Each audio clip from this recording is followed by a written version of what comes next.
ইনবক্সে চেক করুন অনলাইন পেজের এই এক আজব গোপনীয়তা। আপনি দাম জিজ্ঞেস করলেন কমেন্টে, আর তারা আপনাকে টেনে নিয়ে গেল ইনবক্সে। কেন? তারা কি কোনো ইলিগাল গুপ্তধন বিক্রি করছে, নাকি এটা আপনার সাবকনশিয়াস মাইন্ডের সাথে খেলা একটা ডেঞ্জারাস মার্কেটিং ট্র্যাপ? আপনি হয়তো ভাবেন পেজগুলো তাদের কম্পিটিটরদের থেকে দাম লুকাতে এই কাজ করে। ভুল। আসল খেলাটা হচ্ছে আপনার ব্রেইনকে কন্ট্রোল করা। মার্কেটিংয়ের ভাষায় একে বলে মাইক্রো কমিটমেন্ট বা foot in the door technique. Public কমেন্টে আপনি জাস্ট একজন দর্শক, আপনার কোনো দায়বদ্ধতা থাকে না। কিন্তু আপনি যখন ইনবক্সে তাদের মেসেজ চেক করেন বা রিপ্লাই দেন, আপনার ব্রেইন অলরেডি একটা ছোট ইনভেস্টমেন্ট বা কমিটমেন্ট করে ফেলে। ব্যাপারটা অনেকটা মাকড়সার জালের মতো।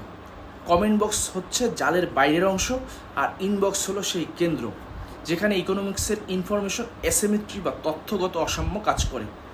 ইনবক্সে গেলে আপনি আর 10 জন ক্রেতার রিয়াকশন দেখতে পান না, আপনি একা হয়ে যান।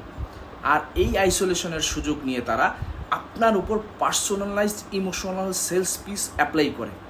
তাছাড়া আপনার ওই একটা প্রাইস প্লিজ কমেন্ট ফেসবুকের অ্যালগোরিদমকে সিগন্যাল দেয় যে এই পোস্টে ব্যাপক এঙ্গেজমেন্ট হচ্ছে, ফলে তারা ফ্রিতে ভাইরাল হয়।